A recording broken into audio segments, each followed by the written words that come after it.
Édouard Philippe met chaos Emmanuel Macron.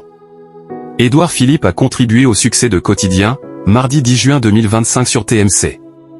Dans le même temps, Emmanuel Macron était à Nice pour un prime océanique sur France 2. Emmanuel Macron et son ancien Premier ministre Édouard Philippe se sont livrés un duel à distance sur le petit écran, dans la soirée du mardi 10 juin 2025.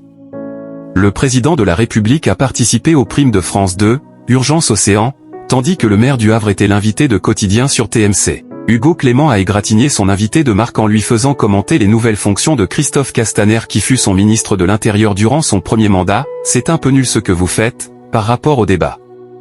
Il a été ministre de l'Intérieur il y a X années, c'est un homme libre, il a donné beaucoup de son temps et de son énergie à la chose publique.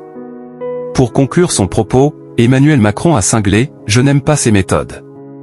Édouard Philippe réagit à un drame. Autre moment phare du prime, la porte laissée ouverte par le chef d'État pour voir Paul Watson bénéficier d'un droit d'asile sur le sol français, je pense qu'il respecte les règles pour l'obtenir.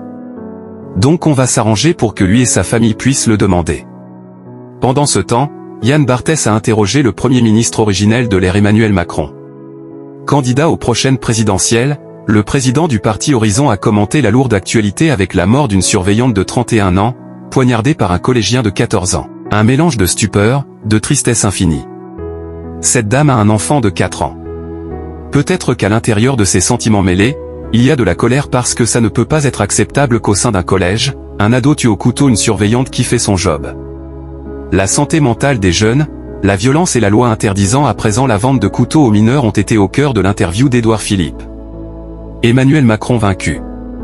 Les deux parties de l'émission ont rassemblé 691 000 puis 1,18 million de fans, soit des parts d'audience à hauteur de 4,8 et 6,8%. Le final, sans l'ancien locataire de Matignon, a pu compter sur 1,67 million d'inconditionnels, 9,5%. Sur les cibles, 8,7 puis 12,5% des femmes responsables des achats ont répondu présentes en P1 et P2, 10,5 et 13,3% des 25 à 49 ans, ainsi que 11,6 et 15,2% des CSP+. Sur ces trois indicateurs, l'invité de Yann Barthès a mis qu'à point au Emmanuel Macron en frontal.